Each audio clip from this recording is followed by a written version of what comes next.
hajatmu pengen kabul, kamu pengen duit, kamu pengen rumah, mintanya ke siapa? Ke Allah. Pakainya apa? Sholawat. Gak pakai sholawat, ditolak sama Allah. Makanya kalau ada orang mengatakan jangan gunakan sholawat untuk mobil, jangan gunakan sholawat untuk motor, jangan gunakan sholawat untuk hajat dunia, maka jawablah, lantas suruh pakai apa? Kalau nggak pakai minta sama Allah, suruh pakai duit, suruh pakai kerja, suruh pakai usaha, suruh mengandalkan ikhtiarnya, melupakan Tuhannya. Ajaran siapa ini? Ini bukan ajaran Nabi Muhammad SAW. Makanya orang yang nggak punya duit kalau udah kenal Allah, kenal Rasulullah, nggak ada yang pesimis, optimis. Nggak punya duit pengen beli mobil, jalan di kampung lenggak-lenggok. Ditanya, kemana? Showroom. Ngapain? Beli mobil. Duitnya ada? Belum. Nah terus proses sholawat. Tahap awal, sholawatin dulu. Sholawatin. Dianggap orang stres. Ini yang normal ini. Yang anggap stres itu yang stres. Bener. Apa? Nanti akan saya jelaskan. Serius. Yang kedua. Dalil tidak terbantahkan. Dan ini yang punya Habib dan Kiai serta murid-murid dan kawannya. Yang lain nggak punya. Cari cek itu, cari di Google nanti. Kalau nggak percaya, di Google kalimatnya pakai bahasa Arab. Ya. Satu-satunya amal yang tidak ditolak sama Allah hanyalah sholawat. Yang lain nanti dulu, cek, recheck, tolak, terima, tolak, terima. Kalau sholawat langsung diterima. Meskipun kamu riak, meskipun kamu ujub, tetap diterima. Itu yang namanya sholawat. Habib, Yai, masa bisa sholawat mengalahkan sholat? Nah ini pemikiran gak beres ini. Jadi kalau sholawat bisa mengalahkan sholat, seakan-akan ini sholawat sesuatu yang salah. Nah sholat itu ibadah, sholat itu ibadah. Kalau ada ibadah yang pahalanya memang secara khusus bisa lebih besar dari ibadah yang lain kan ya luar biasa. Dan yang namanya sholat itu bagiannya adalah sholawat. Paham? Jadi kalau nggak ada sholawat tidak ada sholat. Ini harus dipahami. Sabar. Pelan-pelan. Step by step. Biar nggak gagal paham ya. Ayatnya. Innallaha wa malaikatahu yusalluna 'alan nabi ya ayyuhalladzina amanu sallu 'alaihi wa sallimu taslima. Allahumma shalli wa sallim wa barik alaihi. Setiap mau mulai maulid dibaca enggak ini? Dibaca kan? Ayat ini dibaca. Coba diterjemahkan. Inna, sesungguhnya, innallaha, Allah bersolawat kepada Nabi, wa malaikatahu, dan malaikat-malaikat Allah bersolawat kepada Nabi. Hai orang-orang yang beriman. Siapa yang manggil? Allah. Allah manggil siapa? Alladzina amanu. Siapa yang beriman? Anda beriman, saya beriman, kita beriman. Kita dipanggil oleh Allah Subhanahu wa ta'ala. Ya ayyuhalladzina amanu sallu alaihi wa sallimu taslima. Allahumma shalli wa sallim alaihi. Hei orang-orang beriman, kalian semua tanpa terkecuali sholawat dan salam kepada Nabi yang banyak dan yang baik. Betul? Ayat ini turun kepada sahabat. Sahabat orang yang paling paham bahasa Arab. Sahabat orang yang paling paham bahasa Arab. Makanya jangan belajar Al-Quran dari terjemahan. Gak pernah sampai nanti. Belajar Al-Quran dari ulama. Gak bisa dari terjemahan. Subhanallah. Nanya sama Nabi sahabat, amma salam qad arafna. Kalau salam kami udah tahu ya Rasulullah caranya. Assalamualaikum. Tahu salam. Wa kaifa nusalli alaik. Tapi kalau salam kaifa. Mas sholah sama kaifa sholah itu beda. Kalau mas sholah, apa itu sholawat? Bentuknya apa? Bentuk. Tapi kalau kaifa itu bagaimana caranya bersolawat. Paham? Sahabat tidak pernah mempertanyakan bacaan solawat. Yang ditanyakan sahabat caranya bersolawat. antara cara sama bacaan itu dua hal yang jauh berbeda. Sahabat nanya, kaifa nusalli alaik? Jawaban Nabi apa? Qulu, caranya kamu cukup mengucapkan Allahumma sholli ala sayyidina Muhammadin wa ala ali sayyidina Muhammad. Allahumma sholli wa sallim alaihi. Bukan bentuknya. Kalau bentuknya macam-macam. Ada sholawat Ibrahimiyah, ya. Ada sholawat yang untuk keluarga Rasulullah. Ada sholawatnya sahabat, ya. Ada sholawatnya tabi'in. Ada sholawat Nabi yang diajarkan ulama di dalam mimpi. Macam-macam. Ada sholawat yang dikarang oleh para ulama. Bentuknya bebas. Bentuknya bebas. Caranya ini yang benar. Apa caranya? Ucapkanlah Allahumma sholli. Ya Allah, tolong kamu bersolawat. Solawat itu artinya doa. Makanya ketika sahabat diperintahkan bersolawat dalam Al-Quran, sahabat bingung. Doakan Nabi, doakan Nabi. Ucapkan salam untuk Nabi, doakan Nabi. Maka sahabat nanya sama Nabi, cara doakan Nabi gimana? Karena Nabi udah dapat semuanya, gimana mendoakan? Maka sama Nabi diajarin, kamu bilang saja sama Allah, ya Allah, tolong kamu yang doakan Nabi. Allahumma sholli. Ya Allah, tolong kamu yang bersolawat sama Nabi. Ya Allah, tolong kamu yang bersolawat kepada keluarga Nabi Muhammad SAW. Dah, sekarang dicek dulu, cek pemahamannya udah nyampe belum? Yang merintah siapa? Yang dapat perintah siapa? Mukmin, betul. Allah merintah kita untuk ngapa? Solawat. Solawat kepada siapa? Kepada Nabi Muhammad SAW. Nabi ngajarin kita bagaimana? Minta saja sama Allah, Allahumma sholli. Ya Allah, tolong kamu solawat sama Nabi, betul? Ya Allah, tolong kamu solawat sama Nabi. Maka Allah jawab, innallaha wa malaikatahu yusholluna ala nabi. Allah dan malaikat udah terus-terusan selalu solawat sama Nabi. Kalian yang solawat sama Nabi. Kita jawab lagi, ya Allah, kamu saja yang solawat sama Nabi. Allahumma sholli ala sayyidina Muhammad. Ya Allah, tolong kamu saja yang solawat sama Nabi. Allahnya jawab, innallaha wa malaikatahu yusholluna ala nabi. Ya ayyuhalladzina amanu sallu alaihi wa sallimu taslima. Kita diajari Nabi, kembalikan ke Allah, kembalikan ke Allah. Ya Allah, tolong kamu saja yang salawat ke Nabi. Allahnya bilang, aku udah salawat sama Nabi dan terus salawat sama Nabi. Malaikatku salawat sama Nabi terus. Giliran kalian salawat sama Nabi. Kita jawab, Allahumma, ya Allah, tolong kamu yang salawat sama Nabi. Pertanyaan saya, sejak kapan kamu pernah bersolawat? Pernah enggak kita bersolawat? Gak pernah. Yang ada itu kita meminta agar Allah bersolawat kepada Nabi. Pertanyaan saya, nah kalau kita minta sama Allah untuk solawat, terus yang solawat siapa? Allah. Yang solawat Allah. Akankah Allah menolak Allah? Akankah Allah menolak Allah? Tentu tidak. Itu yang pertama. Yang kedua, kita minta kepada Allah untuk kita atau untuk Nabi? Allahumma sholli ala sayyidina Muhammad. Ya Allah, tolong kamu bersolawat pada Nabi Muhammad.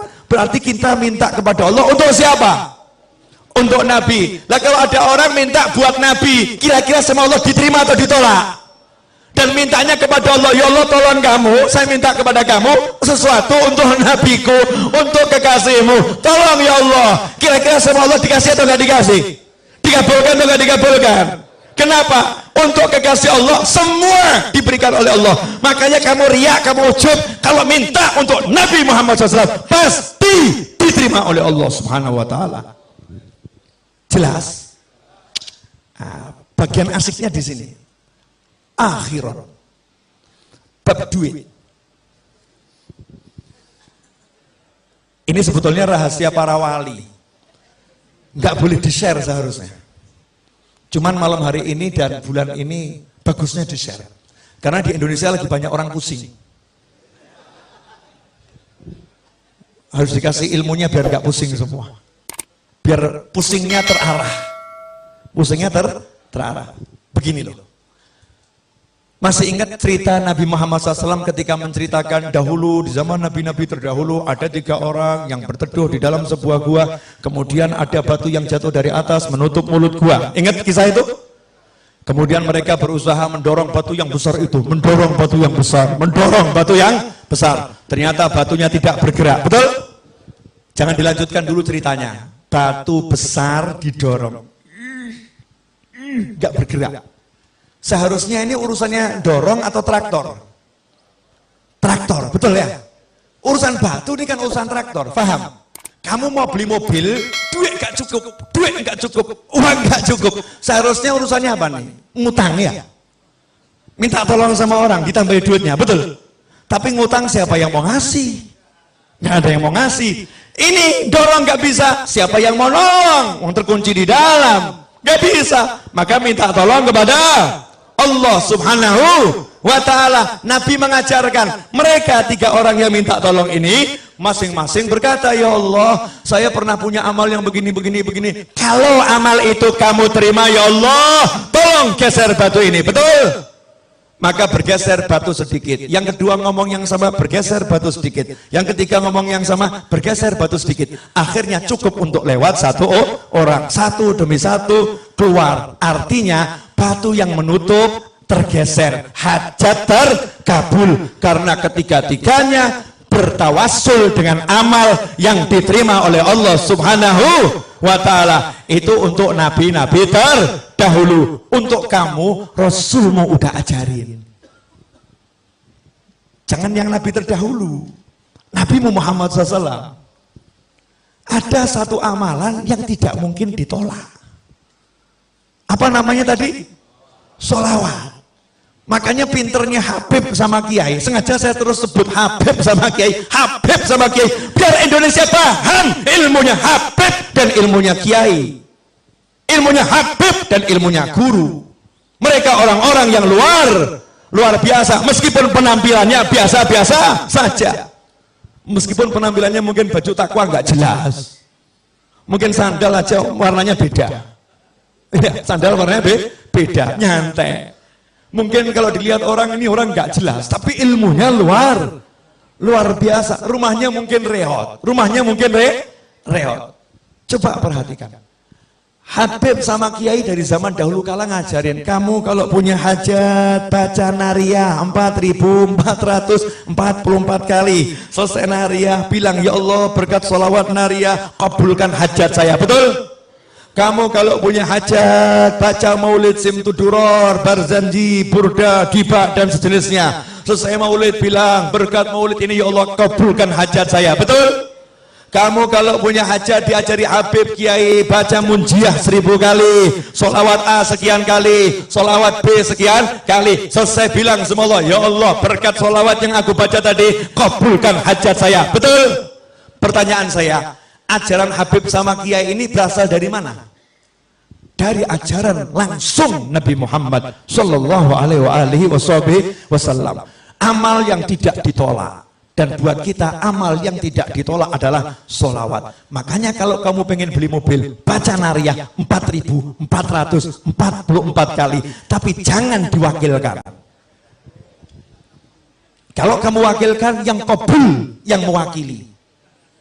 Karena judulnya ini mau tawasul dengan mujahadahmu, dengan usahamu. Gantinya dorong batu tadi loh, usahanya duduk di kamar. Nanti kamu masuk kamar bilang sama istri, dek saya mau beli rumah dulu ya, jangan diganggu 5 jam, siapkan kopi, teh dan makanan.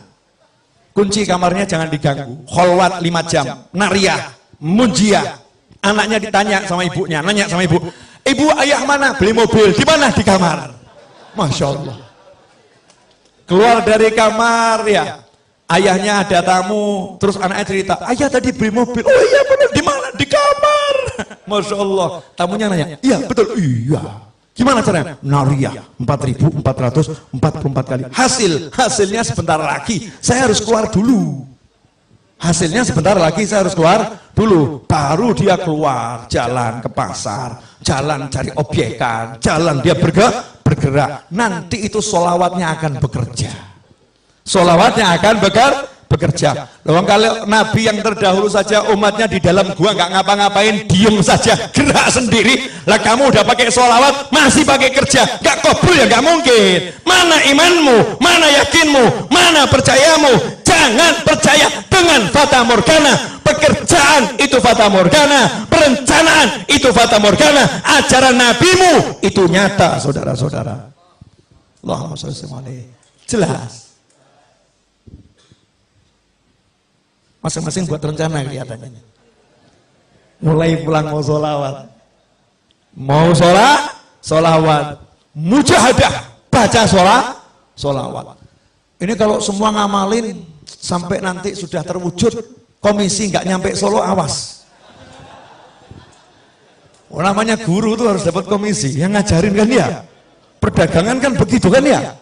Yang ngajari kan dapat apa itu, hak cipta ya. Royalti. Nah, royalti nggak usah banyak-banyak, udah 10%. Royalti 10%. Ikhwani rahimakumullah. Jelas yang saya sampaikan? Jelas? Sekarang hidup ringan atau berat? Ringan ya?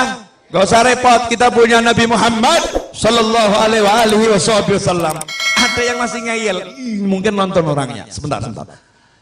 Masih belum puas? Oke, satu lagi. Yang di rumah tuh masih belum puas dalilnya.